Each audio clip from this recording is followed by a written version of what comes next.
Esta es la iglesia Puerta de Esperanza, situada en San Lucas, Zacatepeques, República de Guatemala, en América Central. Para la gloria de Dios, nuestra congregación fundamenta su fe en Jesucristo y en las Santas Escrituras. Agradecemos a Dios que hoy se pueda contar con Internet para cumplir con cabalidad el mandamiento de nuestro Señor Jesucristo, que es predicar el Evangelio en todas partes del mundo.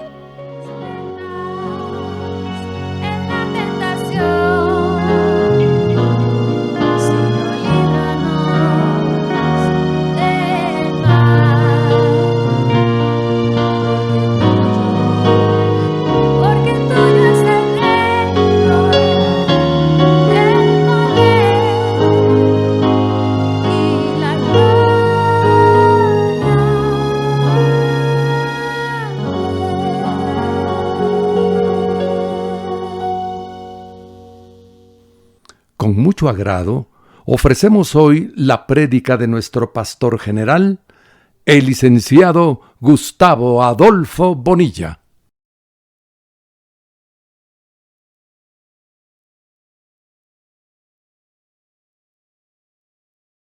La ira de Dios, la copa de la ira de Dios, y eso le afligía a él, porque la ira de Dios iba a caer sobre él debido a que él iba a llevar el pecado de toda la humanidad, de todos sus hijos, y le daba a él angustia pensar que el Padre descargara su ira sobre su humanidad. Entonces nos tocaba el versículo número 24, y el Señor, ya estando en la celebración de la Pascua y de la cena, les dice a los discípulos: esto es mi sangre del nuevo pacto. Aquí encontramos este dato importantísimo de que ese fue el día en que el Señor hizo este nuevo pacto, no solo con Israel, sino que con nosotros como iglesia. Y todos sabemos que en todos los pactos que se dieron durante la historia del pueblo de Israel, en todos mediaba el derramamiento de sangre. Normalmente era sangre de un cordero, de algún animalito. Pero aquí esta sangre no va a ser de un corderito, sino que es la sangre de Cristo, que él era el tipo del cordero de Dios. No se iba a poder celebrar ese pacto si no había derramamiento de sangre. Y esta sangre del nuevo pacto dice que es derramada por muchos. No dice por todos. Si ustedes se dan cuenta, aquí tenemos un pasaje importante que nos dice y nos ratifica lo que algunas personas siempre han debatido, de que el Señor murió por todos. Él no murió por todos. Y él mismo lo dice en el capítulo 17 de San Juan, cuando hace la oración intercesora. Es uno de los pasajes más trascendentales para determinar que él no murió por todo el mundo. Y aquí lo está diciendo de nuevo: esta es mi sangre del nuevo pacto, que por muchos es derramada. Entonces no es por todos. Ha habido diferentes interpretaciones sobre lo que Jesús quiso decir con estas palabras.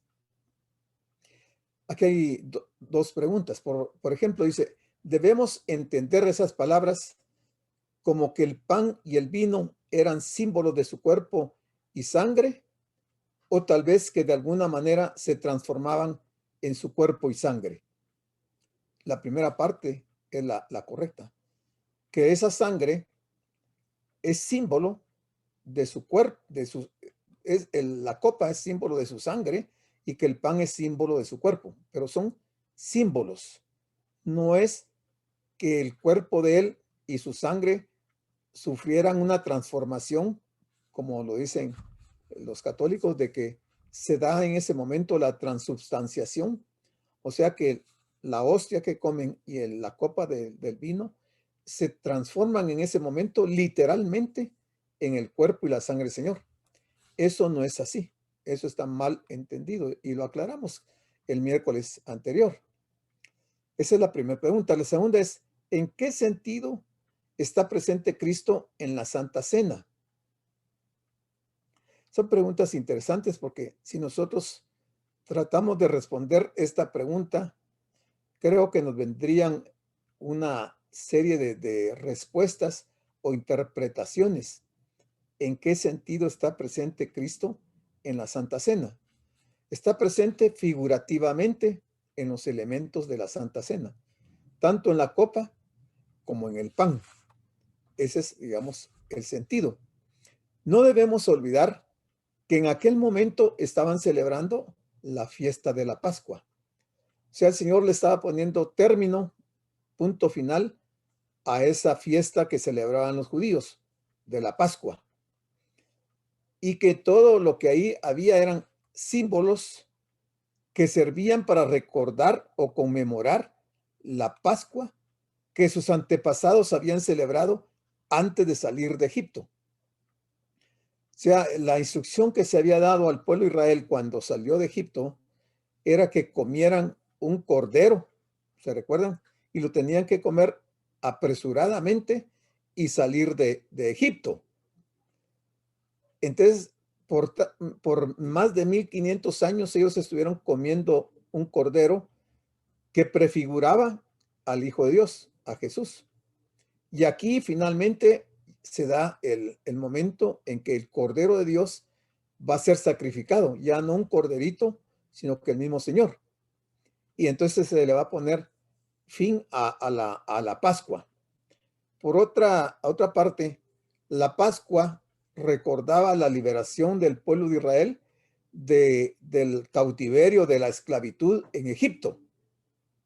Esa era la celebración, básicamente, por eso también era el motivo de la celebración, que era recordando que habían estado esclavos por más de 400 años en Egipto. Ahora, la nueva Pascua, llamémosla así, que es la Cena del Señor, también celebramos la salida de Egipto, porque para nosotros el día de hoy, Egipto es el mundo. Y el mundo nos tenía esclavizados en el pecado. Entonces, al celebrar la Santa Cena, debemos recordar que salimos de la esclavitud de Egipto, del pecado, y que ahora somos libres al celebrar esta fiesta.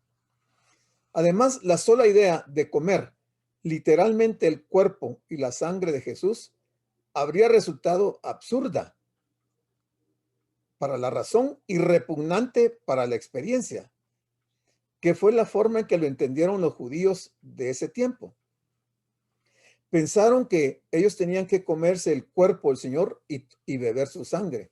Eso no era así, o sea, ellos no estaban entendiendo el lenguaje del Señor. Él les estaba hablando en forma figurada y debían de haber entendido que esos elementos solo eran figura o símbolos de su cuerpo y de su sangre. Y tampoco debemos de olvidar que un judío tenía prohibido beber sangre. En Levítico 3:17 está la instrucción. Los judíos no debían de tomar la sangre de ningún animal. Entonces, estaba prohibido. Entonces, si estaba prohibido tomar sangre de algún animal, con mayor razón no se podía tomar sangre de un ser humano.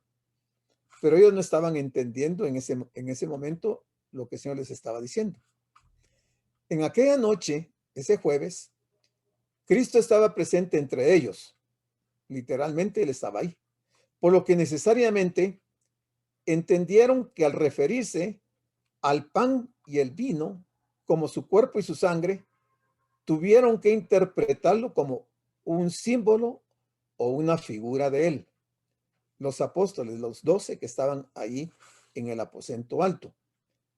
Recordemos que en este momento también Judas estaba ahí participando.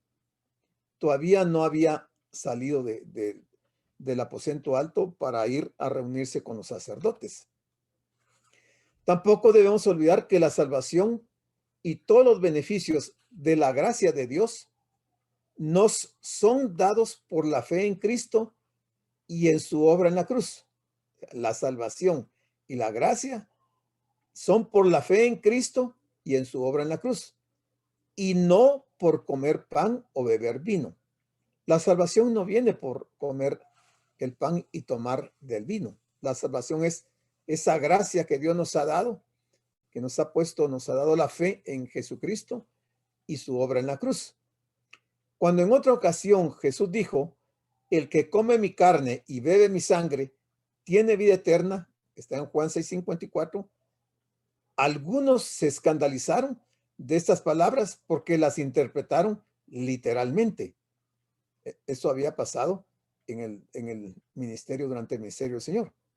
Y él tuvo que aclarar que las palabras que os he hablado son espíritu y son vida, en Juan 6:63. O sea, en Juan nos relata una serie de aspectos en relación al cuerpo y la sangre del Señor y la salvación que los judíos nunca entendieron, pues la mayoría de ellos nunca entendieron. Los términos del nuevo pacto comprenden por lo menos 4 aspectos. Primero, es el nuevo pacto incluye que la ley de Dios está escrita en el corazón del ser humano. Ya no como en el antiguo pacto, que la ley estaba escrita en 2 tablas. En segundo término, dice, nos adopta como pueblo suyo, ya no solo Israel, ahora de cualquier nacionalidad, cualquiera que crea en el Señor y crea el sacrificio en la cruz, pasa a ser pueblo del Señor. En tercer lugar, tercer término, nos da un conocimiento personal de Dios. Ya no necesitamos de levitas, ya no estamos de sacerdotes, del sumo sacerdote, de toda esta gente, porque ahora el conocimiento, el Señor nos lo da en forma personal a cada uno. Y por último, el perdón de todos los pecados. O sea, cuando venimos al Señor, no nos fueron perdonados solo los pecados que habíamos cometido hasta el día en que recibimos al Señor. Nos perdona los pecados pasados, presentes y futuros. Porque si no fuera así, como no somos perfectos, nosotros constantemente caemos en pecados. Y sabemos que los pecados no pueden ser perdonados sino solamente por la sangre de Cristo. Entonces, eso requeriría que el Señor volviera otra vez y volviera a morir crucificado para perdonar nuestros pecados futuros. Pero como ese acto del perdón de pecados es total, nosotros podemos estar tranquilos de que nuestros pecados futuros ya fueron perdonados también, ahí en la cruz del Calvario. Pero eso nos tiene que poner a pensar en algo diferente como algunos lo piensan.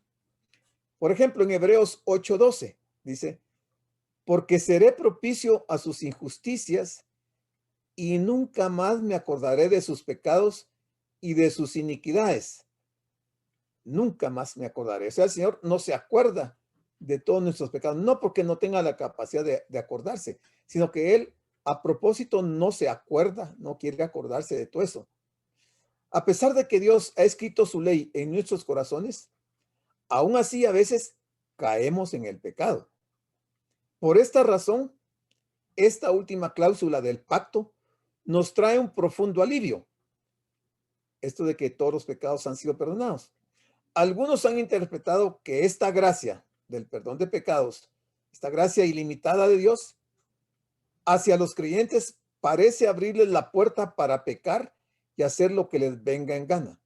Esta es otra mala interpretación. Porque sabemos de que nuestros pecados futuros ya son perdonados, entonces algunas personas piensan que pueden seguir pecando porque de todas maneras el Señor murió y perdonó los pecados futuros. Y entonces la gente empieza a pecar y a hacer lo que les venga en gana. Esto no es así. Esa es una mala interpretación también de esto. Alguien que piense así es probable que no haya nacido de nuevo. Porque a propósito está fraguando, está pensando en seguir cometiendo pecados, pensando que el Señor ya se los ha perdonado. Entonces, esto puede ser una señal de que la persona no ha nacido de nuevo, porque un verdadero creyente no va a pensar de esa manera. Entonces, el versículo 25 nos dice, hablando el Señor en esa misma noche, dice, de cierto os digo que no beberé más del fruto de la vid hasta aquel día en que lo beba nuevo en el reino de Dios. Quiere decir que cuando se inaugure el reino de Dios en el milenio, como Él ya habrá venido en su segunda venida, lo primero que va a ocurrir es que se celebre la Pascua o la Santa Cena. Y ese reino va a dar inicio cuando el Señor esté juntamente con su iglesia y los salvos de aquel tiempo y se imparta de nuevo el fruto de la vid para que participemos en esa cena. Esto también nos confirma que el Señor va a venir de nuevo, porque dice hasta aquel día en que lo vean nuevo en el reino de Dios. O sea, nos está diciendo que va a volver. Este es otro pasaje que nos garantiza la segunda venida de Cristo. Al entregar a sus discípulos la copa del nuevo pacto en su sangre, Cristo estaba inaugurando su reino. En este caso, el reino espiritual, porque el reino terrenal será al principio del milenio. Pero el reino ya se inauguró en ese momento, en esa copa que están tomando esa noche de ese jueves en el aposento alto, al que serían admitidos todos los que aceptasen la redención por su sangre. El establecimiento de esta frase espiritual de su reino no necesitaría esperar hasta su segunda venida. Eso va a ser ya el reino terrenal, sino que comenzaría inmediatamente en los corazones de aquellos que aceptaran este nuevo pacto. Por eso decimos que la iglesia forma parte también de ese nuevo pacto.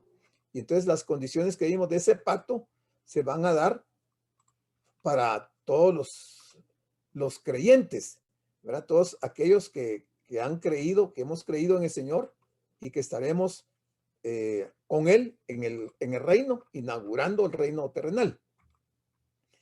O sea que ese nuevo pacto ha cumplido ya su papel, su función dentro de nosotros. Ya la ley de Dios está escrita en nuestros corazones. Nosotros ya estamos bajo las condiciones de este nuevo pacto porque se inauguró con el derramamiento de la sangre del Señor. Al celebrar la cena del Señor, estamos mirando hacia atrás, a su sacrificio, pero también nos exhorta a mirar hacia adelante, hacia su segunda venida. O sea, tenemos que tener esas dos visualizaciones, una retrospectiva y una hacia el futuro por su segunda venida y la retrospectiva por la muerte de él en la cruz. Y dice que aunque su despedida, porque el Señor prácticamente ahí se está despidiendo, aunque su despedida era triste y era dolorosa, por otro lado estaba llena de esperanza porque sabemos que Él va a venir una segunda vez, ¿verdad? Y sabemos que Él va a establecer su reino y que estaremos ahí con Él. Pero para el Señor esa noche, esa despedida, era una despedida muy triste y muy dolorosa. El apóstol Pablo en 1 Corintios 11:26 nos dice lo siguiente: así pues, todas las veces que comiereis este pan y bebiereis esta copa, la muerte del Señor anunciáis hasta que Él venga. Este pasaje nos está diciendo muchas cosas interesantes. Nos está diciendo que nosotros tenemos que celebrar la Santa Cena y que al hacer esa celebración, al comer del pan y beber de la copa, lo que estamos haciendo es anunciando la muerte del Señor. No anunciamos el nacimiento del Señor, no anunciamos el ministerio del Señor, Lo que se anuncia con esta fiesta es la muerte del Señor y la tenemos que hacer hasta que Él venga. Como Él va a venir por su iglesia antes de la gran tribulación, esta práctica o esta ordenanza, porque es una ordenanza, la iglesia debe de cumplirla hasta este momento. Esta es una instrucción para la iglesia. Entonces podemos interpretar el día en que lo beba de nuevo con el reino, en el reino de Dios. En dos sentidos se podría interpretar. Primero, al momento cuando el Señor resucitó, venciendo la muerte y completando la obra de la salvación. Esa es una forma de pensamiento que hay el día en que lo vea de nuevo en el reino de Dios. Porque como se dice que el reino de Dios fue inaugurado en esa noche, el reino espiritual, entonces algunos estudiosos dicen que esto ya se dio cuando Él resucitó. Pero la segunda, que es la más correcta, dice que ese día que vea de nuevo va a ser en su segunda venida, cuando establezca de forma visible su reino. A eso se está refiriendo el día que lo vea de nuevo en el reino de Dios. No es en el reino espiritual, sino que está en el reino terrenal, el reino físico, hasta ese día. Sigue siendo un mandamiento y una necesidad para los cristianos de hoy día celebrar la cena del Señor. Sería trágico olvidar la base sobre la que el Señor ha establecido este nuevo pacto. O sea, sería como romper las condiciones del pacto. Recordemos que en un pacto intervienen dos partes. En este caso, una parte es Dios, en este caso representado por el Señor, y la otra parte somos nosotros los creyentes. Entonces, si es parte del pacto y ese derramamiento de la sangre confirma que nosotros hemos sido redimidos y se nos ordena que para no olvidar ese acontecimiento, lo hagamos todas las veces que lo hagamos, recordando la muerte del Señor. Te dice este nuevo pacto y los términos que lo regula. Igualmente debemos tener presente constantemente que el Señor va a regresar pronto para terminar de establecer su reino en plenitud.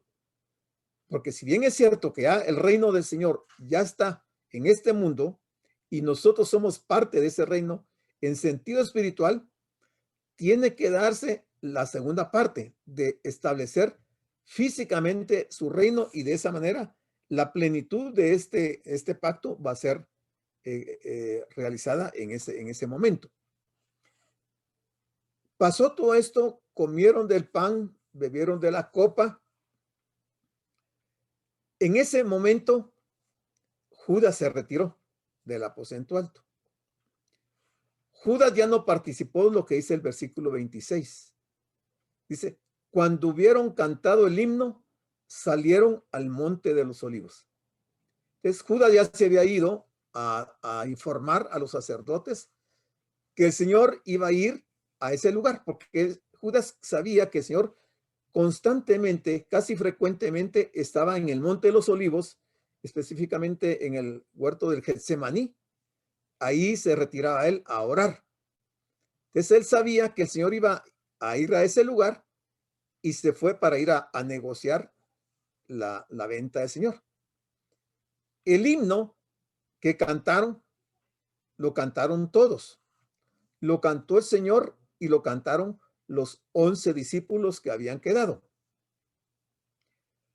De acuerdo con las escrituras, dice que el himno que cantaban normalmente cuando se celebraba la Pascua eran los salmos del 113 al 118.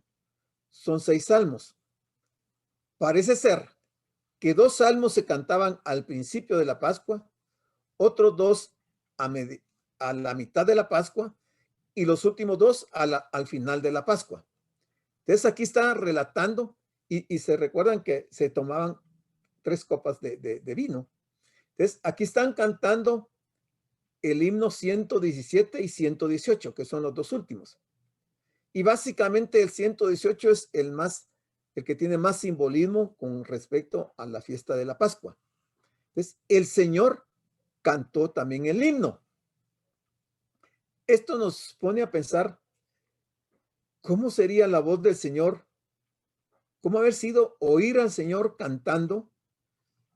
Definitivamente, Él no lo ha haber hecho como nosotros lo hacemos. Él estaba totalmente compenetrado de el paso siguiente que le correspondía dar. Ir al huerto, ser apresado y ser llevado con los sacerdotes para su sacrificio. Entonces, Él está entregado totalmente en una adoración muy sublime hacia el Padre.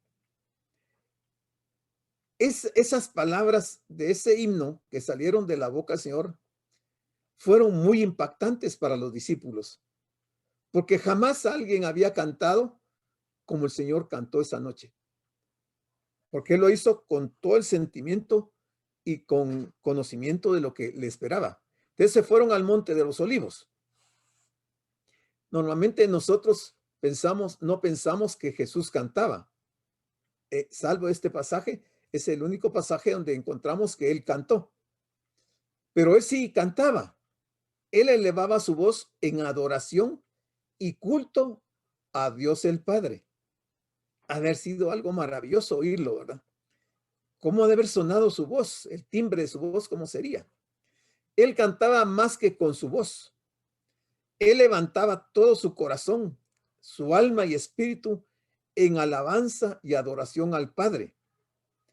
Es notable que Jesús pudiera cantar en esta noche antes de su crucifixión. O sea, quizás el estado anímico del Señor no era el mejor para ponerse a cantar, porque iba camino a la muerte. Sin embargo, sin importarle lo que le esperaba, Él cantó con todo su corazón, con su alma y con su espíritu, y adoró a Dios de una forma que nunca antes nadie lo ha hecho. Y luego, después de esto, ellos van a salir para ir al Monte de los Olivos. Y aquí dice, probablemente el himno fue el Salmo 118, el último salmo del tradicional canto del Jalel. Jalel quiere decir alabanza a Dios. Ustedes van a encontrar cuando vean esos salmos que dice Jalel, eso quiere decir alabanza a Dios. Y lo cantaban en la Pascua. El Talmud designaba los salmos del 113 al 118, los cuales eran cantados durante la Pascua. O sea, hablamos que son seis salmos, ¿verdad? 2 al principio, 2 a la mitad y 2 al final.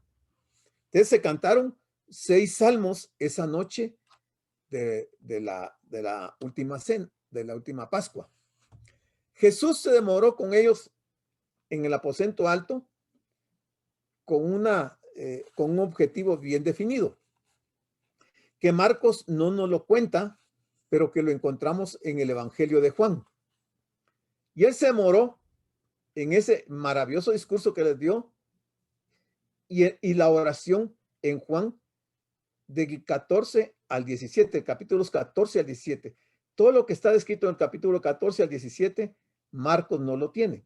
El 17 precisamente tiene que ver con la oración intercesora. Pero algunos aspectos también que Marcos no lo tiene y lo tiene Mateo, es que antes de la cena el Señor había lavado los pies a los discípulos. Eso no lo relata Marcos, pero Mateo sí relata que el Señor se levantó de la mesa y se fue a lavarle los pies antes de empezar la celebración de la Pascua. Quizás ellos salieron a la calle después de Juan 14:31, según dice este escritor Robertson. Juan 14:30-31 dice, no hablaré ya mucho con vosotros. El Señor les está hablando a ellos esa noche, probablemente en el aposento alto o en el trayecto de caminar del aposento alto hacia el Monte de los Olivos. Les dijo, no hablaré ya mucho con vosotros. Uno puede preguntarse, ¿por qué ya no les iba a hablar a ellos? Y ahí mismo dice, ¿por qué? Porque viene el príncipe de este mundo y él nada tiene en mí. Mas para que el mundo conozca que amo al Padre y como el Padre me mandó, así hago. Levantaos y vamos de aquí. O sea, sí estaban en el aposento alto todavía. Nuestro Señor sabía que su tiempo ahora había llegado. Había llegado el momento más culminante, más duro de la experiencia que el Señor iba a tener. Esta no era la primera vez que Jesús advirtió a Pedro y a los otros discípulos de que ellos le abandonarían, porque eso lo vamos a ver y nos lo relata Marcos también y lo dicen los otros evangelistas. Entonces Jesús les dijo en el versículo 27, todos os escandalizaréis de mí esta noche, porque escrito está. Pero notemos que les dice que todos, aquí todos son los 11, porque faltaba el 12º. Todos se iban a escandalizar de él esa noche, porque escrito está. ¿En dónde estaba escrito? En Zacarías 13:7. A eso se va a referir él acá. Hemos visto, hermanos, a través de este capítulo, que el Señor ha citado una serie de pasajes bíblicos de profecías como nunca antes lo hizo. Y él está validando y está dando cumplimiento a muchas de estas profecías en este pasaje. ¿Qué era lo que estaba escrito en Zacarías 13:7? Heriré al pastor y las ovejas serán dispersadas. Eso lo había escrito Zacarías 13:7.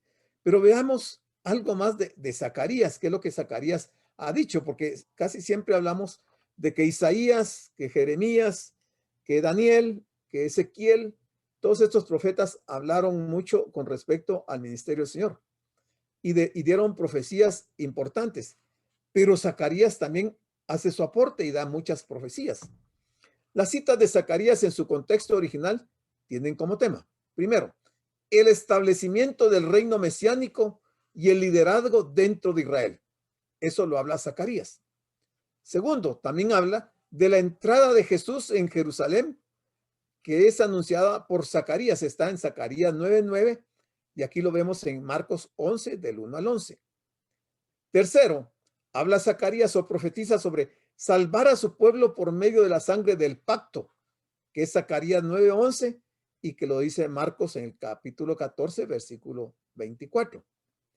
Cuarto, habla o profetiza Zacarías el rechazo de los líderes de Israel al buen pastor, a quien vendieron por 30 piezas de plata. Eso está en Zacarías 11:12. Mire cuánta profecía se estaba cumpliendo esa noche. Quinto, Zacarías profetiza de su arresto para ser juzgado y condenado y la dispersión de las ovejas. Está en Marcos 14:26 al 31, Marcos 14:50 y Zacarías lo tiene en capítulo 13, versículo 7. Y por último, Zacarías también habla de su muerte, que sería traspasado. Lo encontramos en Zacarías 12, del 10 al 14, y de esto habla Juan, el capítulo 19, del 34 al 37. Solo en este pasaje hay cumplimiento de una buena cantidad de profecías que habían sido dadas hacía muchos años. Y el Señor esa noche está citando a Zacarías en ese proceso que él va a enfrentar en unas horas. Aquí está Zacarías 13:7. Dice, levántate, oh espada, contra el pastor y contra el hombre compañero mío, dice Jehová de los ejércitos. Hiere al pastor y serán dispersadas las ovejas. Esta parte que está en amarillo es la que el Señor resume en esas palabras que ha dado aquí en este pasaje. Y haré volver mi mano contra los pequeñitos, hablando de los discípulos. Te dice que después de que cantaron estos salmos, el Señor dedicó algún tiempo a la enseñanza, lo que veíamos de Juan 14, 15, 16 y 17. Y aunque Marcos no lo recoge, podemos encontrarlo en el Evangelio de Juan. Juan 14 más los siguientes capítulos hasta el 17. Fue al final de esto cuando Jesús se levantó de la mesa e invitó a sus discípulos a seguirle hasta el Monte de los Olivos. Aquí él ha tomado la firme decisión de ir a entregar su vida. Él pudo huir, él pudo salir del aposento alto e irse para Galilea, irse a cualquier otro lugar y no enfrentar este proceso que le esperaba. Por eso se dice, y él lo afirmó, que nadie le quitaba la vida, sino que él voluntariamente ponía su vida para salvarnos a nosotros. Entonces, se fue con los discípulos al Monte de los Olivos. Entonces, el versículo 28 nos dice lo siguiente. Dice, pero después que haya resucitado, o sea, les está hablando que va a ir a morir, pero les habla también de que va a resucitar. Después que haya resucitado, iré delante de vosotros. No dice a Jerusalén, no dice a Nazaret, no dice a cualquiera de esos lugares, sino que a Galilea. Iba a ir a Galilea. Recuerden que el mayor tiempo de su ministerio el Señor lo realizó en Galilea. Bueno, Galilea es una región muy grande y que habían muchos pueblitos ahí. Ahí estaba Nazaret, ahí estaba todos los lugares que él visitó. Pero él va a ir a ese lugar después de que haya resucitado. Y se los está anunciando antes de morir. Les está confirmando que la muerte no lo va a detener, que él va a resucitar y que va a estar con ellos en Galilea. Pero después que haya resucitado, esto muestra que Jesús ya estaba mirando más allá de la cruz. Él tenía sus ojos fijos en el gozo puesto delante de él, según lo relata Hebreos 12, versículo 2. Como era costumbre en Jesús, una vez más acompañó el anuncio de su muerte con el de su resurrección. Y lo vemos en 3 ocasiones que él lo hizo y se lo dijo a los discípulos. En Marcos 8:31, Marcos 9:31 y Marcos 10 del 33 al 34. Era necesario que los discípulos no olvidaran la esperanza gloriosa de la resurrección durante los sombríos eventos del Calvario. Ellos tenían que recordar esto porque recordemos que ellos todavía estaban bastante incrédulos con las noticias, los anuncios que el Señor les estaba dando.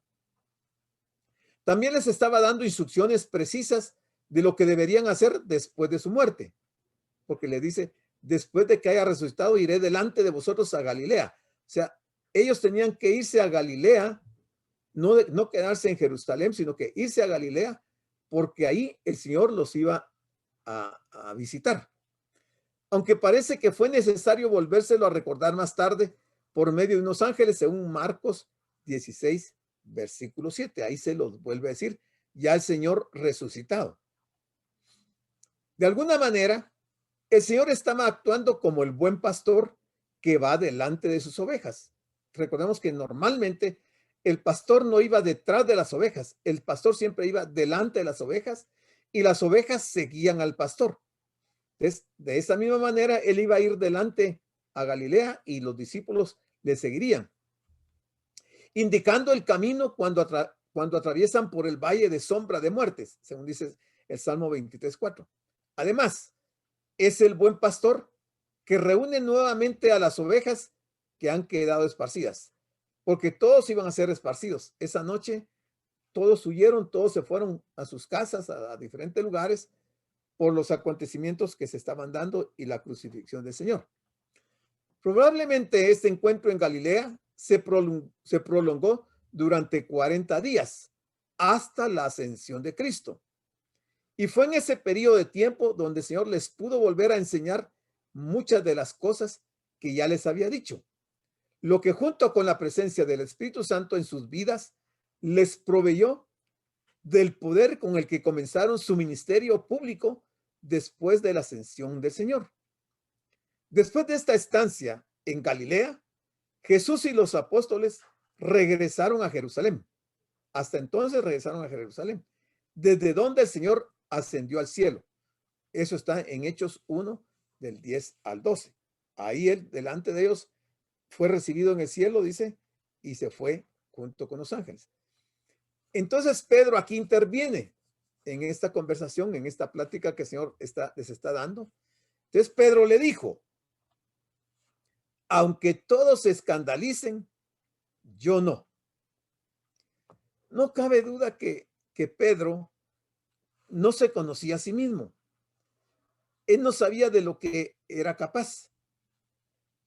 Yo creo que a todos nos sucede eso, que pensamos que tenemos cierta fortaleza o ciertas conductas de nuestro carácter y pensamos que vamos a actuar de una manera, pero llegado el momento, nuestra actuación es a veces totalmente diferente. Y aunque Pedro pronuncie estas palabras, el Señor le va a hacer una aclaración. Pedro escuchó las palabras de Jesús e inmediatamente, sin ningún tipo de reflexión, decidió manifestar su desacuerdo. Por un lado, no dudó en afirmar que tanto el Señor como las escrituras que anunciaban ese evento estaban equivocadas. Fíjense que la escritura ya decía que esto iba a ocurrir. Entonces, cuando Pedro le responde o le dice esas palabras al Señor, él estaba ignorando lo que las escrituras decían. Y con eso estaba como diciendo que las escrituras estaban equivocadas y que el Señor se estaba equivocando. Pero además mostró una clara actitud de superioridad, porque él dijo que todos se irían, pero que él no. O sea, como que él era superior a los demás apóstoles, ¿verdad? Él está tomando una actitud de la cual él no ha pensado eh, seriamente. Una actitud de superioridad con respecto a los otros apóstoles. Aunque todos se escandalicen, yo no. Les estaba diciendo, haces bien en no confiar en ellos, pero yo soy diferente. Puedes contar conmigo para lo que sea necesario. Y todos sabemos la historia de Pedro, que lo vamos a ver más adelante. Pedro se mostró totalmente seguro de sí mismo. Ese fue un tremendo error.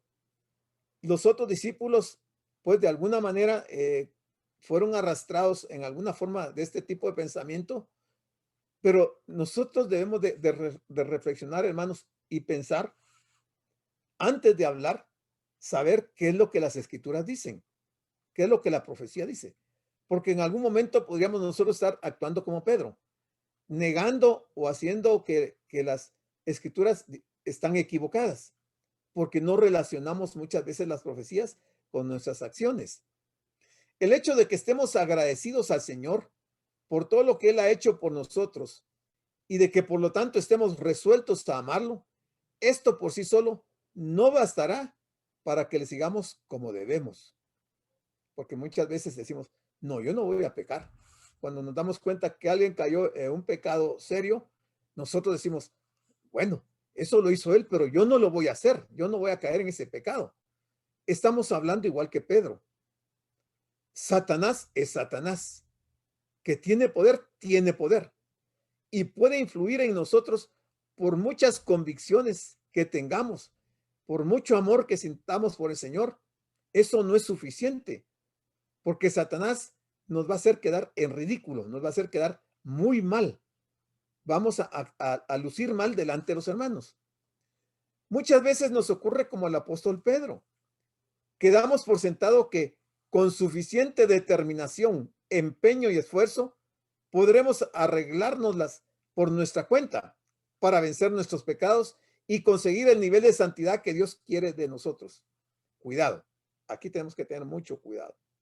Tenemos que estar siempre dependiendo de la misericordia de Dios, pidiéndole al Señor que nos guarde, que nos aleje, que no permita que caigamos en semejante situación.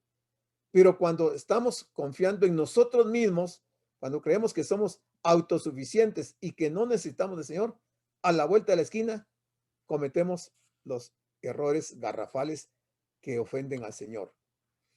Pero es entonces cuando el fracaso nos enseña que el pecado que mora en todos nosotros nos ha debilitado y ha causado mucho más daño de lo que pensamos.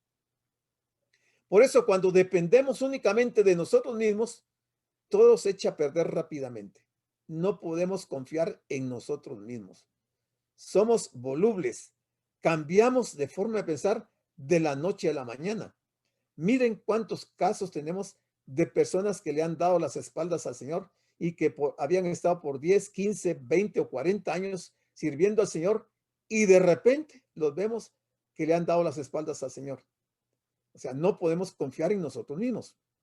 El apóstol Pablo tuvo que confesar también que había descubierto en sí mismo esta realidad amarga. Por un lado se deleitaba en la ley de Dios, Romanos 7:21, pero a menudo justamente él hacía lo contrario. Y él dice en Romanos 7:15, porque lo que hago no lo entiendo, pues no hago lo que quiero, sino lo que aborrezco, esto hago. Él está confesando aquí su debilidad, que es difícil que uno pueda controlar su vida. Recordemos que dentro de nosotros todavía mora el pecado, todavía hay indicios de pecado dentro de nosotros. Hay una tendencia en nuestra naturaleza vieja, la naturaleza humana, de la carne, de que estamos inclinados hacia el mal. Entonces no podemos confiar en nosotros. Tenemos que depender 100% del Señor y nunca hacer este tipo de confesiones como la que hizo Pedro. Todos sus recursos propios resultaron ser inadecuados en el caso de Pedro. Y el problema es que la única manera en la que como creyentes podemos superar nuestras debilidades es admitiendo que las tenemos y buscando la gracia del Señor y el poder del Espíritu Santo para que de esta forma podamos vencerlas. Si hacemos esto, si nos tomamos de la gracia del Señor, si estamos dependiendo del poder del Espíritu Santo, podemos vencer las tentaciones. Pero recordemos que nuestra naturaleza humana es una naturaleza caída, es una naturaleza inclinada hacia el mal.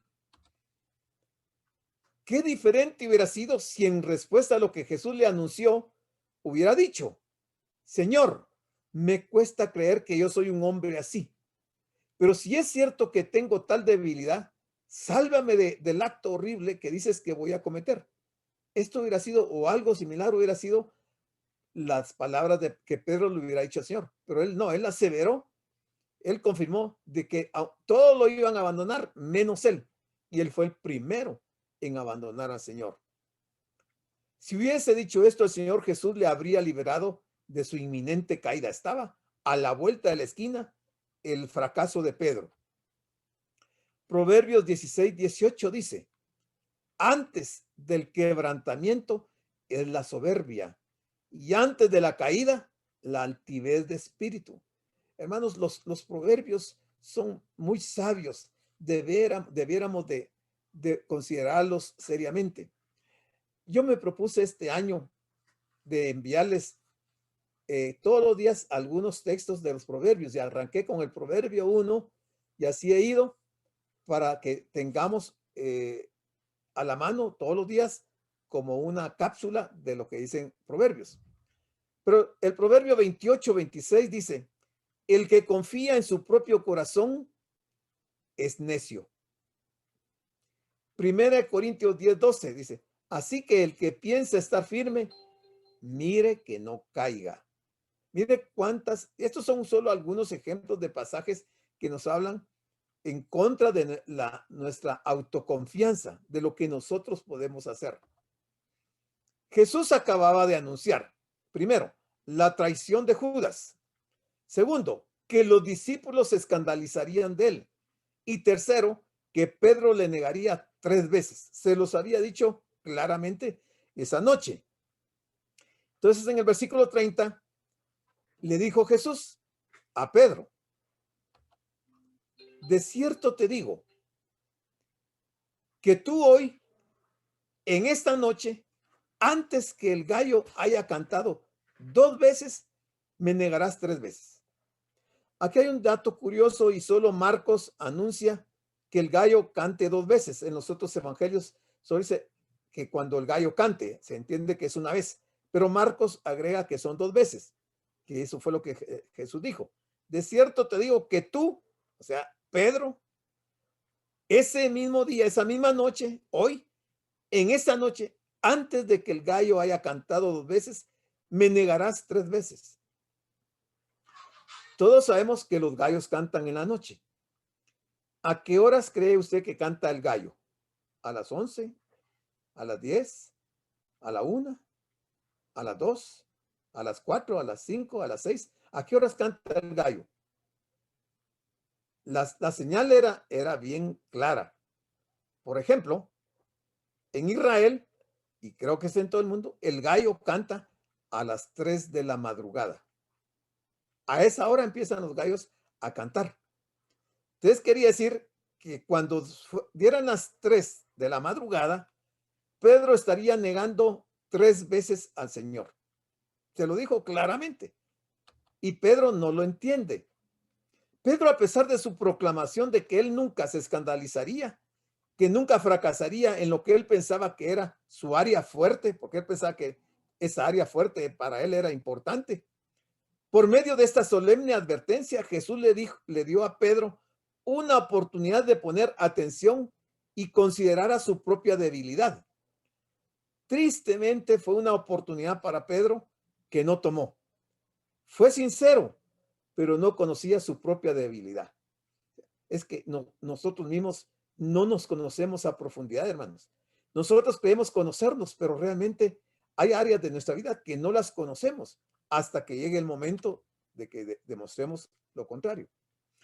En la medición del tiempo, el canto del gallo correspondía a la tercera vigilia de la noche, acabando a las 3 de la madrugada, hora en la cual los gallos comenzaban a cantar. Únicamente Marcos indica que el gallo cantó 2 veces, aunque Pedro y los demás discípulos insistieron en negar que alguna vez negarían a Cristo, faltaban solo unas horas para que se cumpliera esta profecía. O sea, no le creyeron al Señor también ellos de lo que el Señor les dice en esta ocasión. Te dice el 31, mas él con mayor insistencia decía, o sea, Pedro, con mayor insistencia, o sea, el Señor le está advirtiendo, le está anunciando, y Pedro está parado en su forma de pensar y no entiende lo que le está diciendo el Señor, sino que con más insistencia decía, si me fuere necesario morir contigo, no te negaré. También todos decían lo mismo. O sea, los 11 estaban diciendo exactamente lo mismo. Y el Señor les había dicho que antes que el gallo cantara, Pedro lo iba a estar negando 3 veces. El resto de los discípulos también subestimaron sus fuerzas y no descansaron en el Señor en esta hora tan crítica. También todos decían lo mismo que Pedro decía. 32. Vinieron pues a un lugar que se llama Getsemaní, en el Monte de los Olivos. Al llegar a Getsemaní, o sea, en el trayecto del aposento alto al Getsemaní, ellos iban hablando y el Señor iba anunciándole estos eventos. El Señor dijo a sus discípulos, Getsemaní era un lugar en donde las aceitunas del vecindario eran molidas para obtener aceite. Ahí había una prensa que servía para moler las aceitunas y extraerles el aceite. Y eso no era coincidencia, porque ahí también el Hijo de Dios sería molido. Básicamente ahí empezaría su sufrimiento. Les dijo el Señor, sentaos aquí, entre tanto que yo oro. La historia de la agonía del Señor Jesucristo en el huerto de Getsemaní es uno de los pasajes más profundos y misteriosos de la Biblia. Al estudiarlo, bien se podrían repetir las palabras que Dios le dijo a Moisés cuando se le apareció una zarza ardiendo. Quita tu calzado de tus pies, porque el lugar en que tú estás, tierra santa es. Éxodo 3:5. Sin lugar a dudas, el estudio de este pasaje nos debe llevar más bien a la adoración que al análisis. Aquí veremos al Señor librando la batalla definitiva contra el pecado. Pero por alguna razón, esta batalla se nos presenta en 2 actos, en el Getsemaní y en el Gólgota. Esto nos lleva a preguntarnos, ¿por qué fue necesario pasar por Getsemaní? Y segundo, ¿no se podía haber evitado un episodio tan doloroso de su vida? Fue en Getsemaní donde el Señor tomó la decisión de ir a la cruz, mientras que en el Calvario fue donde se materializó ese sacrificio. Como muchas otras noches, Jesús salió de la ciudad y fue a un olivar cercano que era conocido como Getsemaní, que significaba prensa de olivas, seguramente porque en él había habido todavía una prensa de olivas. Si encontraron ahí a Jesús en aquella noche, fue porque él no tuvo ningún pensamiento de huir. A pesar de que conocía perfectamente todas las maquinaciones de Judas, no huyó. Pero en esta ocasión, aquel lugar donde Jesús había tenido tantas hermosas pláticas con sus discípulos, ahora se iba a convertir en el escenario de su terrible agonía antes de ir a la cruz. Por lo tanto, el lugar era bien conocido también por Judas. ¿Cómo iba a enfrentar Jesús esta dura prueba? El Señor sabía que la solución estaba en buscar a Dios en oración. Y aquí nos dice Santiago 5:13, ¿está alguno entre vosotros afligido? Haga oración. Nos vamos a quedar hasta aquí, hermanos, porque ya llegó la hora y no vamos a poder seguir. Entonces nos tocaría para el otro miércoles el versículo 33 en adelante. Les voy a dejar el tiempo, pueden encender su micrófono para hacer alguna pregunta, para hacer algún aporte, algún comentario, alguna duda que quieran que aclaremos, pueden encender su micrófono. Damos las gracias por su atención a la prédica del pastor general licenciado Gustavo Adolfo Bonilla e invitamos a la prédica del próximo domingo a esta misma hora.